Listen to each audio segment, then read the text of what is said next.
Today's topic is theories of international trade. International trade की theories पढ़ने वाले हैं. हमारी फर्स्ट थ्योरी है theory of mercantilism. Mercantilism stressed over nearly 300 year ending in the last quarter.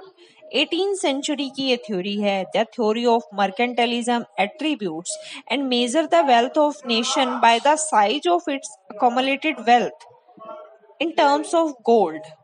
उस time पे हम क्या करते थे, ये थ्योरी क्या बताती है कि एक नेशन की वेल्थ उसके गोल्ड से मेजर की जाती है बाय एनकरेजिंग एक्सपोर्ट, जिस पर्पज से वो ज्यादा से ज्यादा एक्सपोर्ट करना चाहते हैं, एंड डिस्करेजिंग इंपोर्ट. एक्सपोर्ट को एनकरेज करना है और इंपोर्ट को डिस्करेज करना है. वैसे इंडिया भी अभी तक यही कर रही है. It aims creating trade surplus. सब ट्रेड सरप्लस चाहते हैं, पॉजिटिव बैलेंस चाहते हैं, access of export over import and expansion of colonization based on the ideology of nationalism. But इस थ्योरी की एक सबसे बड़ी डिसएडवांटेज है, अगर सभी कंट्रीज एक्सपोर्ट को एनकरेज करेंगी और इंपोर्ट को डिस्करेज करेंगी तो who will buy? Then who will buy? If all country follow this route, then who will import? Who will buy? Second theory, theory of absolute cost advantage given by Adam Smith. Adam Smith propounded a theory of international trade in 1776 as the theory of absolute advantage in his seminal book in Inquiry into the Nature of Cause of the Wealth of Nation. Adam Smith की एक book में इसको explain किया गया, an inquiry into the nature and cause of the wealth of nations. Absolute advantage refer to the ability of a country to produce a good more efficiently. एक country की ऐसी advantage जिसमें हम ज्यादा अच्छा काम कर रहे हैं, cost effectively, more efficiently than any other country. दूसरी कंट्री के कंपेयर में हम कंपेयर कर रहे हैं, हालांकि नाम इसका एब्सोल्यूट है, बट हम दूसरे कंट्री के कंपेयर में ज्यादा अच्छे हैं. He was of the opinion that productive efficiency differed among different countries. अलग अलग कंट्री में अलग अलग एफिशिएंसी होगी because of diversity in the natural and acquired resources processed by him. The theory of absolute advantage is based on Adam Smith doctrine of laissez-faire. खुला छोड़ दो, leadership का फ्री टेक्निक यूज कर रहा है. Let make freely. प्रोडक्शन बढ़ेगा, advantages resource export. ज्यादा production होगा तो हम एक्सपोर्ट करेंगे, और जहां पे डिसएडवांटेजेस है उसका प्रोडक्शन कम कर दो. प्रोडक्शन कम होगा तो ऑब्वियस है हम इंपोर्ट करेंगे. एब्सोल्यूट कॉस्ट एडवांटेज क्या कह रहा है, जिस प्रोडक्ट में हमारी एडवांटेज है उसका प्रोडक्शन बढ़ा दो, जिसमें हमारी डिसएडवांटेज है उसका प्रोडक्शन कम कर दो. हम दूसरी कंट्री से खुद को कंपेयर करके चेक करेंगे कि हमें किस में ज्यादा बेनिफिट है और किस में बेनिफिट नहीं है. अभी यही हम एक एग्जाम्पल से इसको करते हैं. हमारी दो कंट्री काम कर रही हैं, एक इंडिया और यूएसए. इंडिया कार बना रही है, labour cost per day car बना रही है 10 और ट्रक बना रही है 5. अगर यूएसए को देखो तो वो कार बना रहा है 5 और ट्रक बना रहा है 10, मतलब हमारे से उल्टा. हमारी एडवांटेज किस में है, कार बनाने में, और यूएसए की एडवांटेज किस में है, ट्रक बनाने में. हम टोटल प्रोडक्शन देखें, इंडिया का 10 कार बना रही है एक दिन में, 5 ट्रक 15, और यूएसए 5 कार बना रहा है, 10 ट्रक बना रहा है, तो 15 बना रहा है यूएसए भी. लेकिन अगर हम सारे फैक्टर, इंडिया हम सारे फैक्टर कार पे लगा दे और ट्रक यूएसए सारे फैक्टर ट्रक पे लगा दे, तो इंडिया कार का प्रोडक्शन 20 कर सकती है और यूएसए ट्रक का प्रोडक्शन 20 कर सकता है, क्योंकि हमने एब्सोल्यूट कॉस्ट एडवांटेज पे काम किया, जो एडम स्मिथ की थ्योरी है 1776 में आई. जिसमें हमारी एडवांटेज है उसको एक्सपोर्ट करो और जिसमें हमारी डिसएडवांटेज है उसको इंपोर्ट करो. एडवांटेज कैसे पता चलेगी, दूसरी कंट्री से कंपेयर करके. Third theory is theory of comparative advantage. अब नाम तो इसका कंपैरेटिव है, लेकिन कंपैरिजन हमने किसी दूसरी कंट्री से नहीं करना, खुद के ही प्रोडक्शन से करना है. दो प्रोडक्शन में हम किस में एफिशिएंट है और किस में एफिशिएंट नहीं है। डेविड रिकार्डो ने ये थ्योरी दी है। David Ricardo propound a theory of international trade in 1817 as the theory of comparative advantage in his seminal book Principle of Political Economy and Taxation. Book name Principle of Political Economy and Taxation. Comparative advantage, relative efficiency, जहां पे relate करके check करना है, compare with itself, खुद के साथ ही compare. जैसे हम दो सब्जेक्ट पढ़ते हैं कि दो में हमारा कौन से वाला अच्छा है, जो सब्जेक्ट हमारा अच्छा है उसमें हम अच्छी कमांड ले सकते हैं। हमने खुद से ही कंपेयर करना है, बाहर के किसी से कंपेयर करा हमने एब्सोल्यूट में। Compare with itself in two goods, produce those goods where cost benefits achieve. Thus the country may be at an absolute disadvantage both the goods. हो सकता है हम अमेरिका के मामले में दोनों गुड्स में पीछे हो, तो एब्सोल्यूट के हिसाब से तो हमें ट्रेड ही नहीं करना चाहिए, लेकिन हम एक में अच्छे होंगे, कंपेयर में एक में थोड़ा कम अच्छे होंगे। अगर हम अमेरिका से कंपेयर करें तो इंडिया हो सकता है दोनों प्रोडक्ट में ही अच्छा ना हो, तो क्या हम एक्सपोर्ट नहीं करेंगे। हमें कंपेयर करना है खुद से, हमारे दोनों प्रोडक्ट में हम किस में अच्छे हैं, हम उस पे अपनी अच्छी कमांड बनाएंगे। Compare with itself in two goods, produce those goods where cost benefits achieved. Thus the country may be at an absolute disadvantage both the goods, but absolute disadvantage is lower in one good than another. एक good में हमारी disadvantage कम होगी दूसरे से। Therefore a country should specialize in the production and export of the commodity in which absolute disadvantage is less than the another good. Concept of opportunity cost is used in the theory of comparative advantage, and this theory is based on principle of complete specialization. comparative cost advantage को study करते हैं। India एक दिन में 30 car बनाता है और 6 truck बनाता है। यूएसए एक दिन में 35 कार बनाता है और 21 ट्रक बना सकता है। अब देखा जाए तो यूएसए हमारे से कार में भी ज्यादा अच्छा है और ट्रक में भी ज्यादा अच्छा है।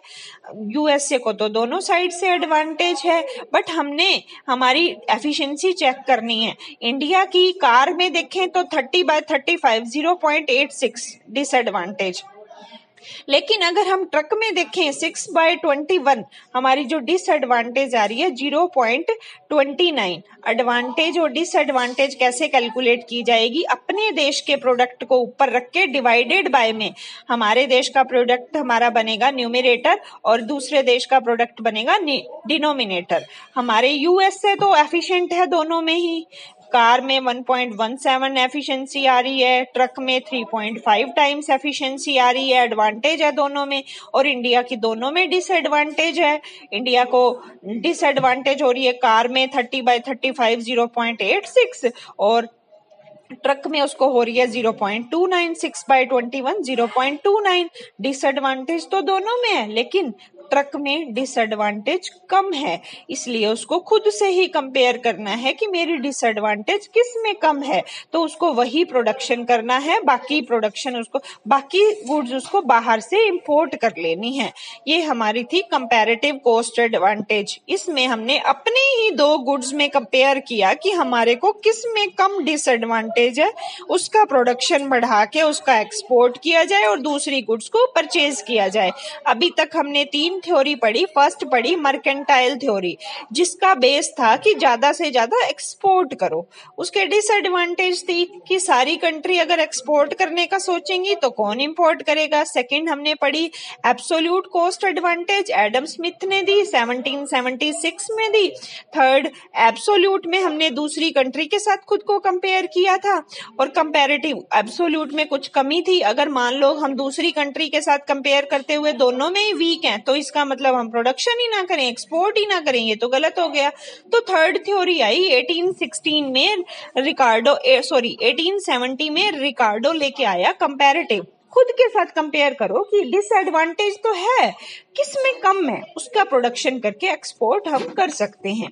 Fourth theory factor proportion theory, endowment theory भी बोला जाता है। ये दी दो लोगों ने दी, पहले 1919 में इसको लेके आए एली हेक्शर, फिर ब्रेटली ओलिन ने भी इसको समर्थन दिया, एग्री किया इस बात पे 1933 में।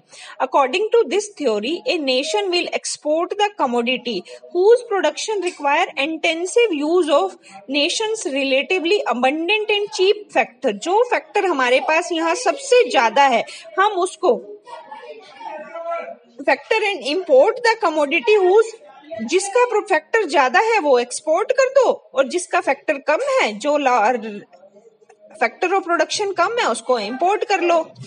A nation will export the commodity whose production require intensive use of the nation's relatively abundant and cheap factor, and import the commodity whose production require intensive use of the nation's scarce. जो कम है उसको import कर लो। Thus a country with abundance of cheap labor would export labor intensive product and import capital intensive goods, vice versa. It suggests that the pattern of trade is determined by factor endowment rather than the productivity. इसमें हम इसको two country, two framework, two commodity framework या model भी बोला जाता है। उसके बाद आया लियोन्टिव पैराडॉक्स। अब टेस्ट किया इस थ्योरी को, हेक्शर ने खुद ही अपनी थ्योरी को अगेंस्ट बोल दिया कि ये तो पॉसिबल ही नहीं है, ऐसा एक्चुअल में नहीं होता, होना तो चाहिए ऐसा, बट एक्चुअल में ऐसा नहीं है। Wassily Leontief carried out an empirical test. उन्होंने टेस्ट किया, कैपिटल इंटेंसिव है जो कंट्री, जिनके पास कैपिटल अबंडेंट है, फिर भी वो कैपिटल वाला ही इंपोर्ट कर रहे हैं। जो लेबर इंटेंसिव टेक्निक कंट्रीज हैं, वो लेबर इंटेंसिव गुड्स ही इंपोर्ट कर रही हैं, उल्टा चल रहा है। Test of Heckscher-Ohlin model. Vasily Leontief carried out an empirical test of the Heckscher-Ohlin model in 1951 to find out whether or not the USA, which has abundant capital resource, export capital intensive goods and import labor intensive goods. He found that the USA export more labor intensive product.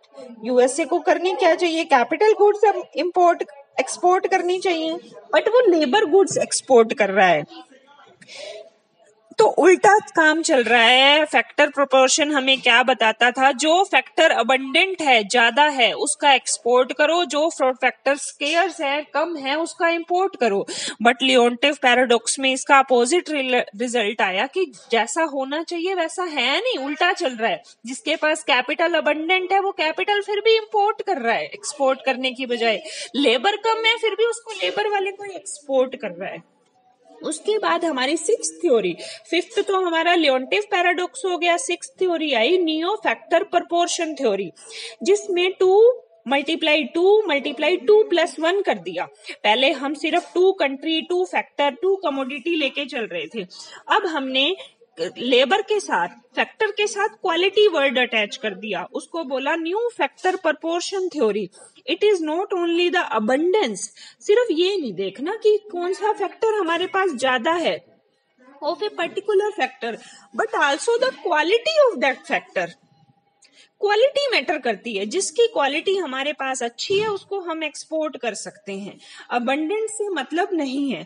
It is not only the abundance of the particular factor but also the quality of that factor or production that influence the pattern of international trade. 2 multiply 2 plus 1 factor, capital, labor, country, capital, labor plus quality. Human capital, which is result of better education and training, skill, intensity. Human capital को improve किया जा सकता है, quality बढ़ाई जा सकती है। Economies of scale explain that with the raising output unit cost decreasing. Research and development से भी ऐसा पॉसिबल है। तो हमारी सिक्स्थ थ्योरी क्या है, नियो फैक्टर प्रपोर्शन, जिसमें फैक्टर की अबंडेंस के साथ साथ उसकी क्वालिटी को नोटिस किया गया। सेवंथ हम थ्योरी पढ़ रहे हैं, कंट्री सिमिलैरिटी थ्योरी। कहते हैं जो कंट्री डेवलप्ड है वो डेवलप्ड के साथ ही ट्रेड करेगी, और जो अंडर डेवलप्ड है वो अंडर डेवलप्ड के साथ ही चलेगी। कंट्री सिमिलैरिटी थ्योरी दी स्टेफन बी लिंडर ने। In the words of Linder, the more similar the demand structure of two countries, the more intensive potentially is the trade between the two countries. वो countries ही आपस में trade करेंगी जिनके demand similar है। Next 8th theory आई the new trade theory Paul Krugman ने दी। Country similarity Staffan B Linder ने दी। New trade theory Paul Krugman ने दी in his seminal work of intra industry specialisation and the gains from trade. 1980 में इसको study किया गया न्यू ट्रेड थ्योरी को। इसमें हमने इंटरनल इकोनॉमीज और एक्सटर्नल इकोनॉमीज पे ध्यान दिया गया कि किसमें हमारे को बेनिफिट है। Focus on economies of scale. Return of scales are one part of economies of scale. Return of scales are technical while economies of scale are technical as well as monetary economies. जब हम production बढ़ाते हैं, सारे हमारे factors variable हैं, change हो सकते हैं। जब हम प्रोडक्शन बढ़ा रहे हैं, रिटर्न टू स्केल अप्लाई कर रहे हैं, तो हमारी कुछ तरह की इंटरनल इकोनॉमीज और एक्सटर्नल इकोनॉमीज अराइज होंगी, जिसकी वजह से ट्रेड होगा। इंटरनल इकोनॉमीज कौन सी होती हैं? Increase the scale, lower the cost per unit. Internal economies में हमारी हैं दो तरह की रियल इकोनॉमीज। हमारी लेबर स्पेशलाइज्ड हो जाएगी, इन्वेंट्री में अच्छे हो जाएंगे, सेलिंग और मार्केटिंग का बेनिफिट मिलेगा, खुद के डिस्ट्रीब्यूशन चैनल बन जाएंगे, ट्रांसपोर्टेशन खुद का होगा। और पिसिनरी इकोनॉमीज मनी रिलेटेड, हमें जब हम अबंडेंट रॉ मटेरियल परचेज करेंगे, बल्क में रॉ मटेरियल परचेज करेंगे, तो हमें सस्ता मिलेगा। एक्सटर्नल इकोनॉमीज, बाहर से हमें क्या इकोनॉमीज मिलेंगी? Due to social overhead, economies of concentration, economies of information, economies of disintegration। International level पे हम जब पहुंच जाएंगे तो हमें प्रोडक्शन ज्यादा करना होगा, ज्यादा प्रोडक्शन करना होगा तो रिटर्न टू स्केल अप्लाई होगा और हमारे को इंटरनल और एक्सटर्नल इकोनॉमीज रिसीव होंगी। इंट्रा इंडस्ट्री स्पेशलाइजेशन का बेनिफिट मिलेगा। ये किस थ्योरी में कहा गया? न्यू ट्रेड थ्योरी में। उसके बाद 9th थ्योरी आई हमारी international product life cycle theory. इस थ्योरी को दिया वर्नन रेमंड ने। इस अपने सेमिनल वर्क में बताया कि एक जब इनोवेशन होता है, नॉर्मली क्या होता है, एक डेवलप्ड कंट्री में इनोवेशन होगा और वो गुड्स कहाँ पहुंचेंगी? अंडर डेवलप्ड में। लेकिन कभी कभार ऐसा रेसिप्रोकल भी हो जाता है कि अंडर डेवलप्ड कंट्री कुछ इनोवेट करती हैं तो वो रिवर्स मोड में भी ट्रेड हो सकता है। Werner Raymond in this seminal book international investment and international trade in product life cycle. First aspect तो हमने इसका पढ़ा, international product life cycle theory में एक्सपोर्ट करते हैं और एक्सपोर्ट धीरे धीरे कम होता जाता है। जैसे यूएसए से कोई प्रोडक्ट चला, वो पहले चाइना में एक्सपोर्ट किया गया, फिर वो वहां पे जाते जाते उसको ग्रोथ हुआ, मैच्योरिटी मिली, फिर डिक्लाइन हो गया। एक प्रोडक्ट की डिमांड हमेशा एक जैसी नहीं रहती, पहले वो बूम, फिर ग्रोथ, फिर मैच्योरिटी, फिर डिक्लाइन में जाती ही जाती है। सेकंड एस्पेक्ट क्या कहता है? जैसे हम सेकंड एस्पेक्ट को एक एग्जांपल से समझते हैं। पहले तो वो प्रोडक्ट लाइफ साइकिल में ही कह रहा है कि जैसे जैसे डिमांड बढ़ेगी फिर धीरे धीरे कम भी होना जरूरी है। ये हमारी कौन सी थ्योरी बता रही है? Product life cycle theory. Second aspect कहता है कि एक चीज की डिमांड हो सकता है हमारी कंट्री में तो बिल्कुल खत्म होने के कगार पे हो, लेकिन दूसरी कंट्री में उसका बिगनिंग हो सकता है, स्टार्टिंग हो सकता है, बूम हो सकता है। एक कंट्री में डिक्लाइन आ गया, दूसरी कंट्री में हम स्टार्ट कर सकते हैं। जैसे इंडिया की बात करें, मारुति 800 यहाँ पे बिल्कुल डिक्लाइन की कगार पे है, लेकिन नेपाल में उसकी अच्छी शुरुआत हो सकती है। International market tends to follow a cyclical pattern to variety of factor over a period of time which explain the shifting of market as well as location of production. Location भी चेंज होती है और market shift भी होती है। हम next 10th theory पढ़ रहे हैं, थ्योरी ऑफ कंपिटिटिव एडवांटेज। ये किसने दी? माइकल पोर्टर ने। Michael porter propound the competitive advantage of nation. Diamond model इसको बोला गया। फैक्टर कंडीशन चेक की गई, डिमांड की कंडीशन चेक की गई, रिलेटेड एंड सपोर्टिंग इंडस्ट्री को चेक किया गया। हमने कंपिटिटिव एडवांटेज लेना है, सब में हमारा बेनिफिट चेक किया गया, फर्म स्ट्रेटेजी चेक की गई, गवर्नमेंट की पॉलिसी चेक की गई।